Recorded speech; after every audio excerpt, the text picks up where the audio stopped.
ತಹಸೀಲ್ದಾರ್ ಹಕ್ಕುಪತ್ರ ಕೊಟ್ಟಿದ್ದಾನೆ, ಎಸಿ ಅದನ್ನ ಅನುಮೋದನೆ ಇದ್ದಾನೆ, ಡಿಸಿ ಅದಕ್ಕೆ ಜಿಲ್ಲಾಧಿಕಾರಿ ತಹಸೀಲ್ದಾರ್ ಕೊಟ್ಟಿರೋ ಹಕ್ಕುಪತ್ರನ ವಜಾ ಪತ್ರ ಬರೆದು ಎಸಿ ನೋಟಿಸ್ ಕೊಡ್ತಾನೆ ಅಂದ್ರೆ ಈ ತಹಸೀಲ್ದಾರ್ ಆಫೀಸಿಗೆ ಬೀಗ ಹಾಕ್ಬೇಕು ಬೇಡ, ಈ ಎಸಿ ಆಫೀಸಿಗೆ ಬೀಗ ಹಾಕಬೇಕು ಬೇಡ.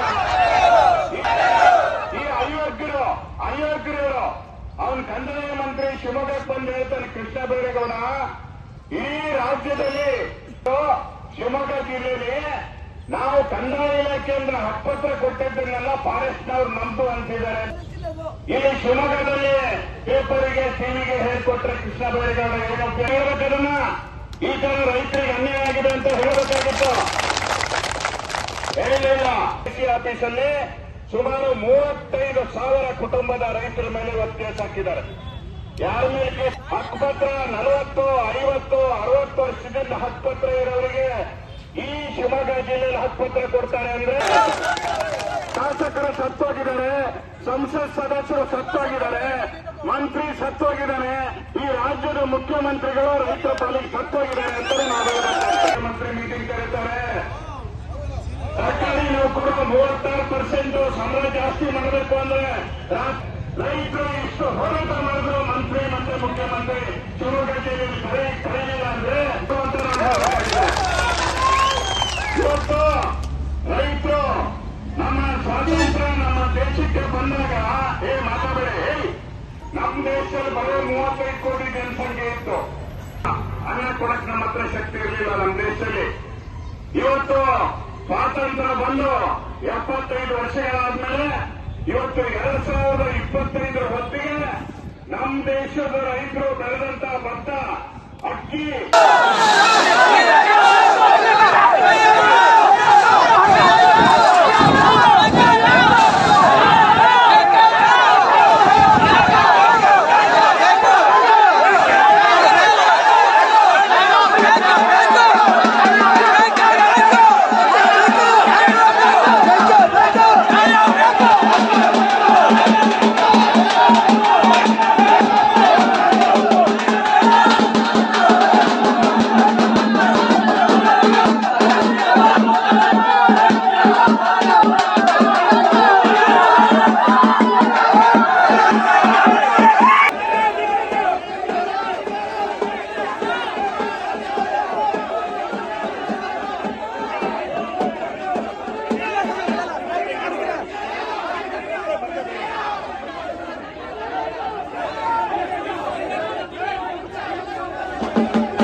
ಹಕ್ಕುಪತ್ರ ಕೊಟ್ಟಿದ್ದಾನೆ, ಎಸಿ ಅದನ್ನ ಅನುಮೋದನೆ ಇದ್ದಾನೆ, ಡಿಸಿ ಅದಕ್ಕೆ ಜಿಲ್ಲಾಧಿಕಾರಿ ತಹಸೀಲ್ದಾರ್ ಕೊಟ್ಟಿರೋ ಹಕ್ಕುಪತ್ರನ ವಜಾ ಪತ್ರ ಬರೆದು ಎಸಿ ನೋಟಿಸ್ ಕೊಡ್ತಾನೆ ಅಂದ್ರೆ ಈ ತಹಸೀಲ್ದಾರ್ ಆಫೀಸಿಗೆ ಬೀಗ ಹಾಕ್ಬೇಕು ಬೇಡ, ಈ ಎಸಿ ಆಫೀಸಿಗೆ ಬೀಗ ಹಾಕಬೇಕು ಬೇಡ.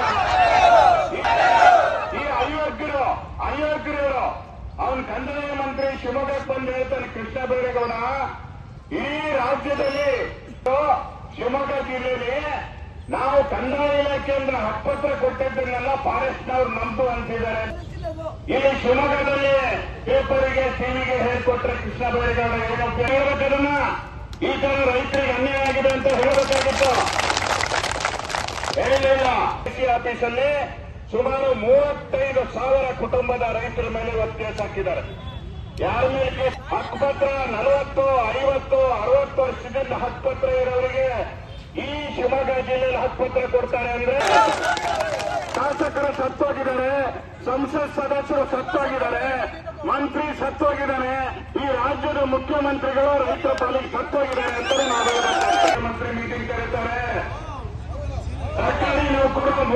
36% ಸಂಬಳ ಜಾಸ್ತಿ ಮಾಡಬೇಕು ಅಂದ್ರೆ ರೈತರು ಇಷ್ಟು ಹೋರಾಟ ಮಾಡಿದ್ರು ಮಂತ್ರಿ ಮತ್ತೆ ಮುಖ್ಯಮಂತ್ರಿ ಶಿವಮೊಗ್ಗ ಜಿಲ್ಲೆಯಲ್ಲಿ ಕರೆಯಲಿಲ್ಲ ಅಂದ್ರೆ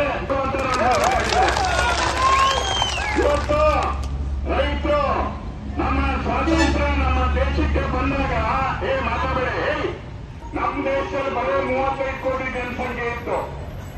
ಅನ್ನ ಕೊಡಕ್ ನಮ್ಮ ಹತ್ರ ಶಕ್ತಿ ಇರಲಿಲ್ಲ ನಮ್ಮ ದೇಶದಲ್ಲಿ. ಇವತ್ತು ಸ್ವಾತಂತ್ರ್ಯ ಬಂದು 75 ವರ್ಷಗಳಾದ್ಮೇಲೆ ಇವತ್ತು 2025 ಹೊತ್ತಿಗೆ ನಮ್ಮ ದೇಶದ ರೈತರು ಬೆಳೆದಂತ ಭತ್ತ, ಅಕ್ಕಿ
ಹಕ್ಕುಪತ್ರ ಕೊಟ್ಟಿದ್ದಾನೆ, ಎಸಿ ಅದನ್ನ ಅನುಮೋದನೆ ಇದ್ದಾನೆ. ಡಿಸಿ ಅದಕ್ಕೆ ಜಿಲ್ಲಾಧಿಕಾರಿ ತಹಸೀಲ್ದಾರ್ ಕೊಟ್ಟಿರೋ ಹಕ್ಕುಪತ್ರನ ವಜಾ ಪತ್ರ ಬರೆದು ಎಸಿ ನೋಟಿಸ್ ಕೊಡ್ತಾನೆ ಅಂದ್ರೆ ಈ ತಹಸೀಲ್ದಾರ್ ಆಫೀಸಿಗೆ ಬೀಗ ಹಾಕ್ಬೇಕು ಬೇಡ, ಈ ಎಸಿ ಆಫೀಸಿಗೆ ಬೀಗ ಹಾಕಬೇಡ. ಈ ಅಯೋಗ್ಯರು ಅವನ್ ಕಂದಾಯ ಮಂತ್ರಿ ಶಿವಮೊಗ್ಗಕ್ಕೆ ಬಂದು ಹೇಳ್ತಾನೆ, ಕೃಷ್ಣ ಬೈರೇಗೌಡ ಈ ರಾಜ್ಯದಲ್ಲಿ ಶಿವಮೊಗ್ಗ ಜಿಲ್ಲೆಯಲ್ಲಿ ನಾವು ಕಂದಾಯ ಇಲಾಖೆಯಿಂದ ಹಕ್ಕುಪತ್ರ ಕೊಟ್ಟಿದ್ದನ್ನೆಲ್ಲ ಫಾರೆಸ್ಟ್ನವ್ರು ನಂಬು ಅಂತಿದ್ದಾರೆ. ಇಲ್ಲಿ ಶಿವಮೊಗ್ಗದಲ್ಲಿ ಪೇಪರಿಗೆ ಟಿವಿಗೆ ಹೇಳ್ಕೊಟ್ರೆ ಕೃಷ್ಣ ಬೈರೇಗೌಡ ಹೇಳ್ಬೇಕದನ್ನ ಈ ತರ ರೈತರಿಗೆ ಅನ್ಯಾಯ ಆಗಿದೆ ಅಂತ ಹೇಳಬೇಕಾಗಿತ್ತು, ಹೇಳಿಲ್ಲ. ಕೃಷಿ ಆಫೀಸಲ್ಲಿ ಸುಮಾರು 35,000 ಕುಟುಂಬದ ರೈತರ ಮೇಲೆ ಇವತ್ತು ಕೇಸ್ ಹಾಕಿದ್ದಾರೆ. ಯಾರ ಮೇಲೆ ಕೇಸ್? ಹಕ್ಕುಪತ್ರ 40, 50, 60 ವರ್ಷದಿಂದ ಹಕ್ಕುಪತ್ರ ಇರೋರಿಗೆ ಈ ಶಿವಮೊಗ್ಗ ಜಿಲ್ಲೆಯಲ್ಲಿ ಹಕ್ಕುಪತ್ರ ಕೊಡ್ತಾರೆ ಅಂದ್ರೆ ಶಾಸಕರು ಸತ್ತೋಗಿದ್ದಾರೆ, ಸಂಸತ್ ಸದಸ್ಯರು ಸತ್ತೋಗಿದ್ದಾರೆ, ಮಂತ್ರಿ ಸತ್ತೋಗಿದ್ದಾನೆ, ಈ ರಾಜ್ಯದ ಮುಖ್ಯಮಂತ್ರಿಗಳು ರೈತರ ಪಾಲಿಗೆ ಸತ್ತೋಗಿದ್ದಾರೆ ಅಂತ ನಾವು ಮುಖ್ಯಮಂತ್ರಿ ಮೀಟಿಂಗ್ ಕರೀತಾರೆ. ಸರ್ಕಾರಿ ನೌಕರರು 36% ಸಂಬಳ ಜಾಸ್ತಿ ಮಾಡಬೇಕು ಅಂದ್ರೆ ರೈತರು ಇಷ್ಟು ಹೋರಾಟ ಮಾಡಿದ್ರು ಮಂತ್ರಿ ಮತ್ತೆ ಮುಖ್ಯಮಂತ್ರಿ ಶಿವಮೊಗ್ಗ ಜಿಲ್ಲೆಯಲ್ಲಿ ಕರೆಯಲಿಲ್ಲ ಅಂದ್ರೆ ಇವತ್ತು ರೈತರು ನಮ್ಮ ಸ್ವಾತಂತ್ರ್ಯ ನಮ್ಮ ದೇಶಕ್ಕೆ ಬಂದಾಗ ಮಾತಾಡಬೇಡಿ, ನಮ್ಮ ದೇಶದಲ್ಲಿ ಬರೋ 35 ಕೋಟಿ ಜನಸಂಖ್ಯೆ ಇತ್ತು. ಅನ್ನ ಕೊಡಕ್ ನಮ್ಮ ಹತ್ರ ಶಕ್ತಿ ಇರಲಿಲ್ಲ ನಮ್ಮ ದೇಶದಲ್ಲಿ. ಇವತ್ತು ಸ್ವಾತಂತ್ರ್ಯ ಬಂದು 75 ವರ್ಷಗಳಾದ್ಮೇಲೆ ಇವತ್ತು 2025 ಹೊತ್ತಿಗೆ ನಮ್ಮ ದೇಶದ ರೈತರು ಬೆಳೆದಂತ ಭತ್ತ, ಅಕ್ಕಿ